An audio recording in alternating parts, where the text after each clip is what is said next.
So thank you so much for this invitation. I think we're going to take a step back from talking about tangible projects to talking really about strategies for making our cities a lot more gender inclusive. I identify as a woman. I use she, her pronouns. So the lens that I'm using is my own. So we're going to talk a lot about women and cities and public spaces. So what is a gender equal city? I think let's get the definition right. I think a gender equal city is one where people of all gender identities don't just coexist, but actually thrive. The reality of our world is that we are coexisting. We are living in the same city together, but not everybody is thriving, and not everybody's needs are prioritized.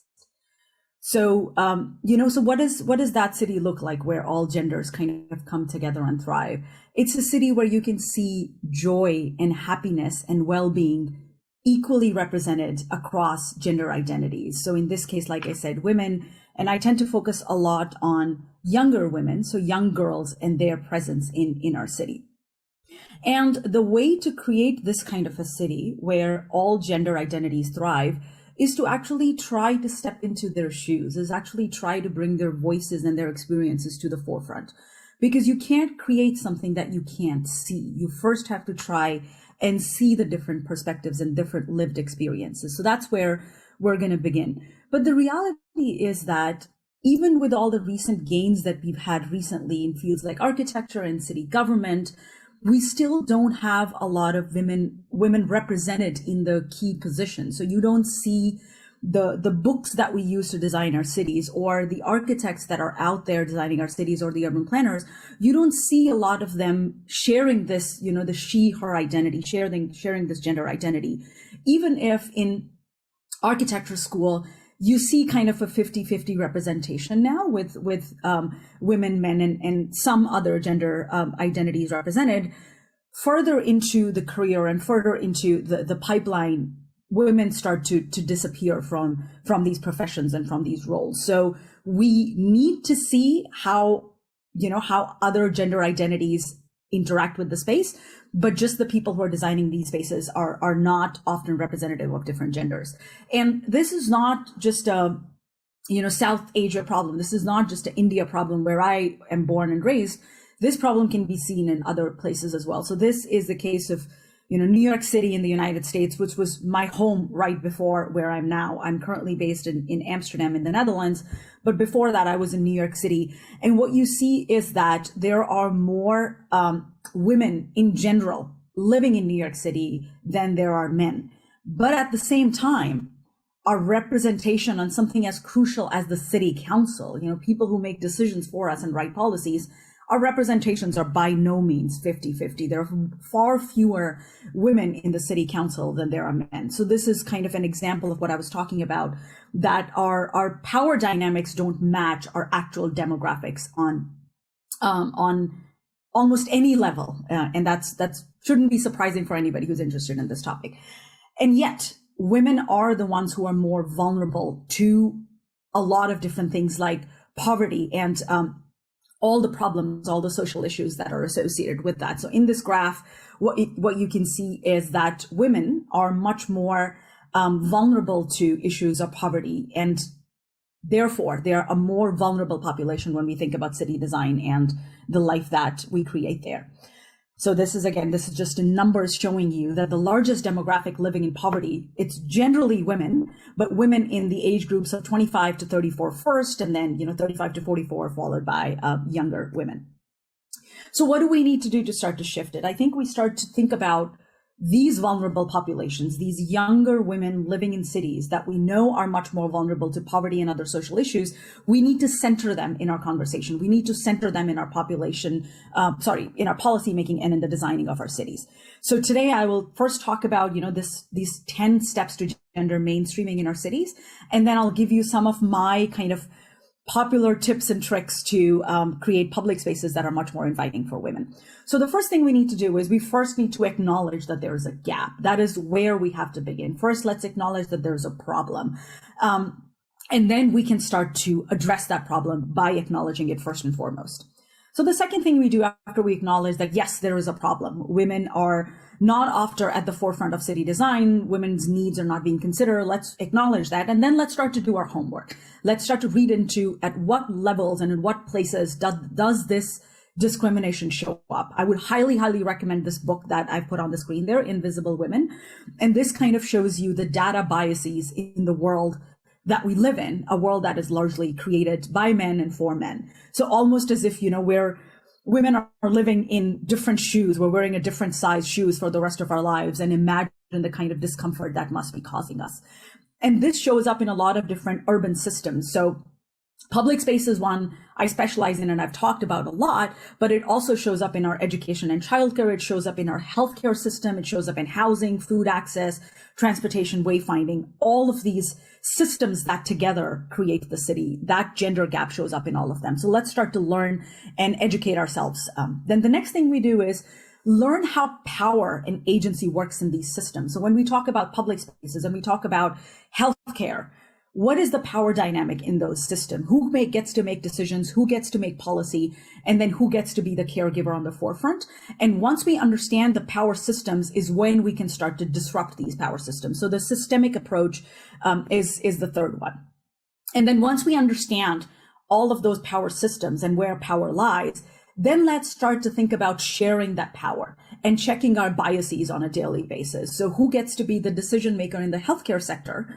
If we understand that power lives in that particular position, then let's start to think about women and other gender minorities being represented in those positions of power. And also on a daily basis, let's start to check where our biases are. That when we talk about a decision maker, does our image immediately go to, a heterosexual male holding that position? And then once those positions are identified, let's start to change our leadership. Let's start to think about those different identities of gender and race showing up in these positions, so that when a little girl wakes up and thinks about a city that she can thrive in and be a part of change in, that she has something to identify it with. She knows that she can be a city councilor. She knows that she can be a mayor, and her leadership can one day create better experience for other women in the city.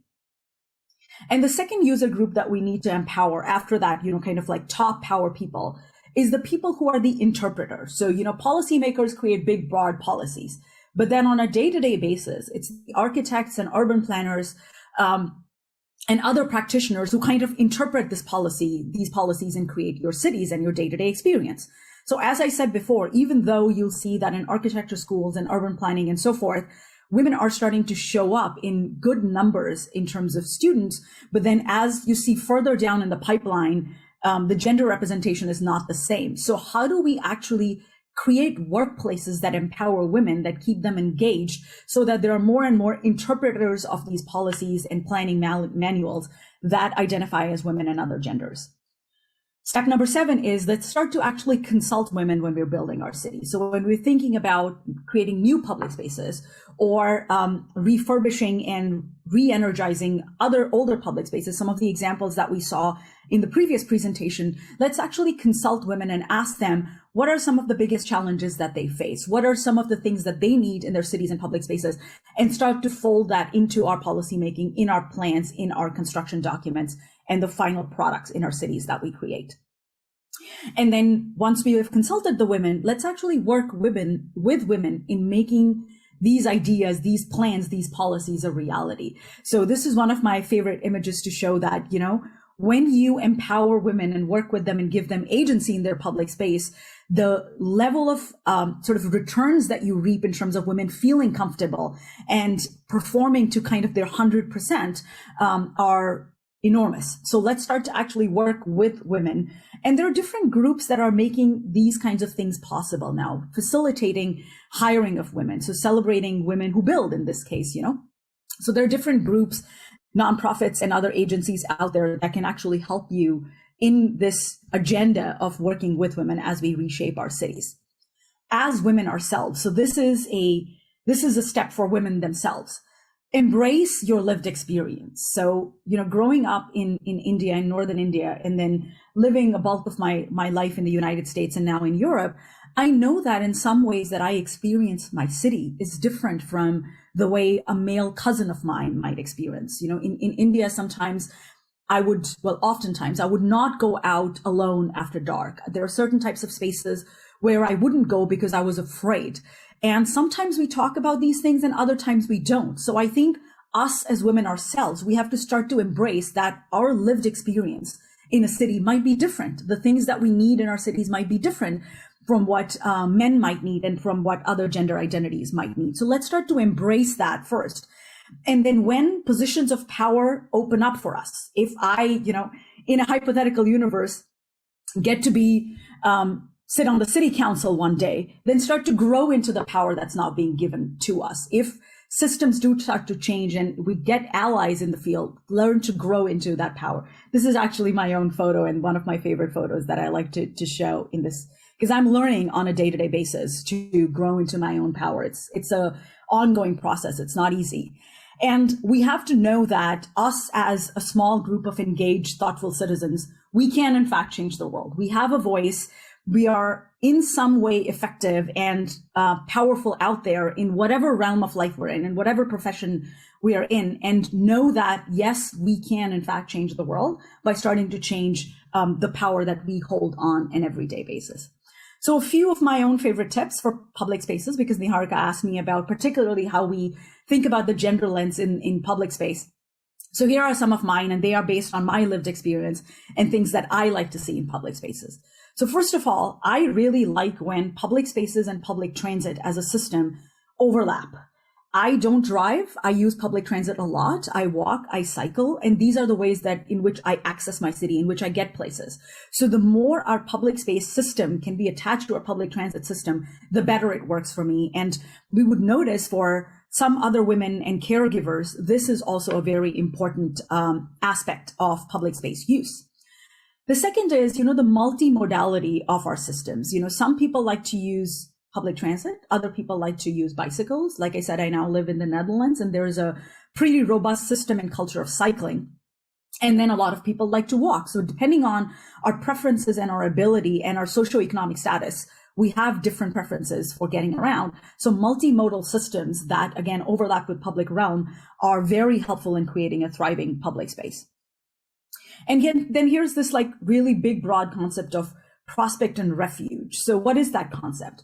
Particularly women like to be in places where they feel like they can see a lot of things, and yet they have some level of shelter. So if there is a bench that is a flat bench without a backrest, and then there's a bench with a backrest, I oftentimes like to sit in the one with a backrest, because it makes me feel like I have some sort of refuge. I have a place of my own, and yet I can see the public space activity. So start to think about that idea of prospect and refuge, where you can see without being seen, and implement that in the public realm is really helpful in creating a comfortable space for women.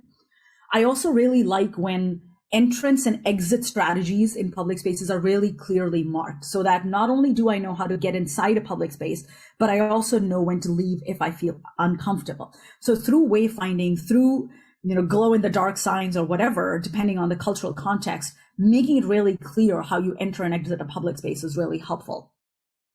And then, doing a trial run. So this is the Riverwalk in San Antonio. It is definitely one of my favorite places, but not this spot.